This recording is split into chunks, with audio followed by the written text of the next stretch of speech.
All right, so here's a quick update on my Emco Concept Mill 155.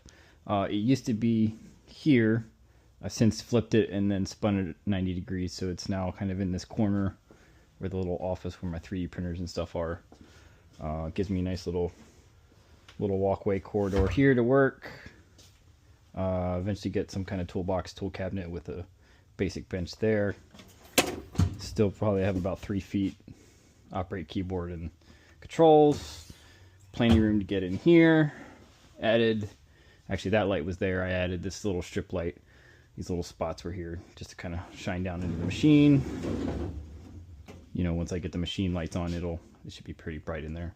And then these 2 LED fluorescent banks. So plenty of light to work with.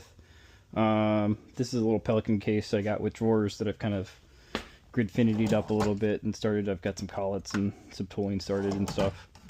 Don't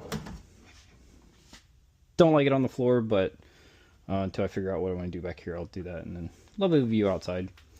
Plenty of access over here, another 3 feet or so. You can see I kind of marked it down here. So there's, you know, access to the coolant. The side panel, I can get in back there if I need to. And then, you know, power switch and stuff like this. And then my 240s over here. So I think I'll power up my phase converter transformer stuff here and then maybe run it up onto this little loft area. So it's not mounted to the wall here. It's actually up there, and then just cable it over and into the machine as I need to.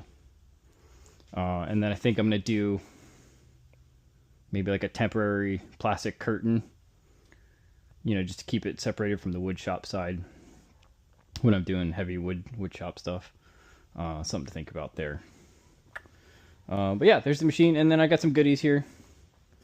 First one I got was a newer keyboard with a shit ton of macro keypad buttons on it. This actually came out of like a point of sale keyboard is what it is. Full size, full number pad and all that, and then a whole row of custom macros, which is nice. All the tool holders, I got all but one out of the machine. And then I just 3D printed these little SK30 holders, and then some little 3D printed tags that I can, you know, then take some label maker tape or something on, or eventually 3D print actually what the tool is and stuff. Eventually down the road, got a little blowgun from Harbor Freight, and then 3D printed up for some mod vices, which is in this pile. So it's on just machine work stuff. Got some mod vices here. So this should be, yep, the little feet, the user manual, some bolts and stuff like that. This should be the main control box, because this was the lighter of the 2 boxes. Yep, there it is. Big old on-off switch.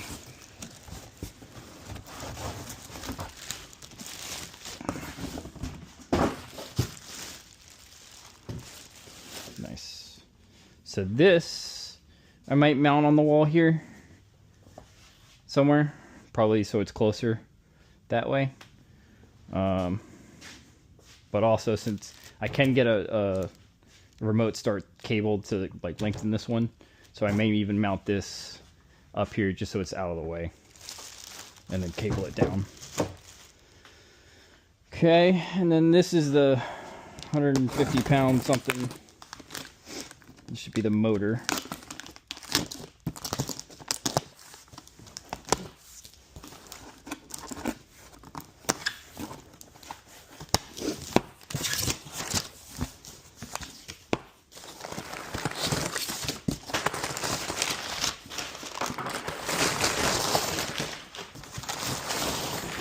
There it is. Sure, that sounds lovely. Yeah, there's plywood in the bottom that it's mounted to. Amazon was actually running a sale on this like a month ago. So I took advantage of that and bought this about a month ago. So this will get wired to the control box. And then after this gets stepped up from single phase to 3-phase, I need to add a transformer after this between this and the machine. And that's still probably another $1,200 that I gotta spend and get ordered. So that'll probably be another month or so off. But I can probably at least start wiring this stuff in, getting it prepped. And then I've had this table for a little bit. I kind of like it here. I might actually stay here with the chair. I kind of like a little workbench here, because this one is a work surface, but there's no seating area, so this could be a good inspection or prep area, since there's not much room back here. And then there's the machine working here, blah blah blah, and then I think toolbox, something here a little higher, maybe even to get this up here, maybe even wall mount that since it's so thin. And then I've been poking around in the machine a little bit. You can see I pulled the screws off.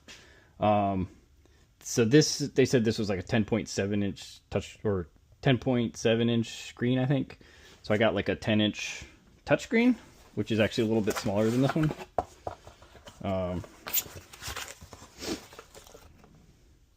So if I go to swap this out and upgrade to like a Linux CNC or something, I could get a touchscreen in here and just make a new bezel for it, or maybe even find a newer screen. But what I found digging in back here, really a lot of these controls I think I can kind of hack around and reuse through Arduino.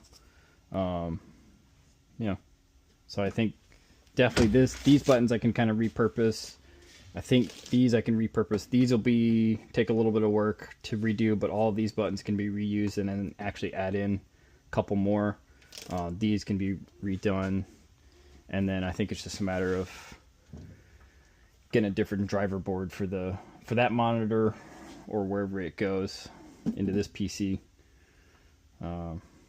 Yeah, I think it's just kind of changing out the brains of this back end here, and I can repurpose this stuff for like Linux CNC or something. So if I do want to go touchscreen one day, I could, but if I can get all the buttons working, I don't think I will actually, because then I'll have, you know, full keyboard and mouse with macros down here, and then every button known to man up here for this machine. So I don't think the touchscreen would actually get used that much. So I may keep this display if it's actually good quality. Yeah. Coolant tank's just kind of in. No coolant, no other fluids. Still haven't powered this guy up, but hopefully we're about a month out. Maybe at the end of the year, the new year, we'll get there. Cool. So it's been a couple weeks since that last video. Here's kind of the last couple things I got. A big old on-off shut-off switch that'll go between the phase converter and the transformer. And then I got my step-up transformer here to go from 240 or 200 to 400. You can also do like 600 or 346, 480. It's kind of a good auto transformer that can do a whole bunch of stuff. So my plan, here's the back of the machine, here's the side of the machine.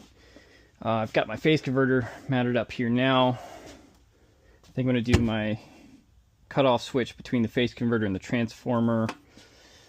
Maybe down there even, I don't know. And then either the transformer here on this wall, or up top where the motor for the phase converter is. I haven't figured out yet. It's kind of big and heavy. It's bolted to a pallet right now, so more than likely it'll go right in this space. And then I've got power 1, power 2, machine power.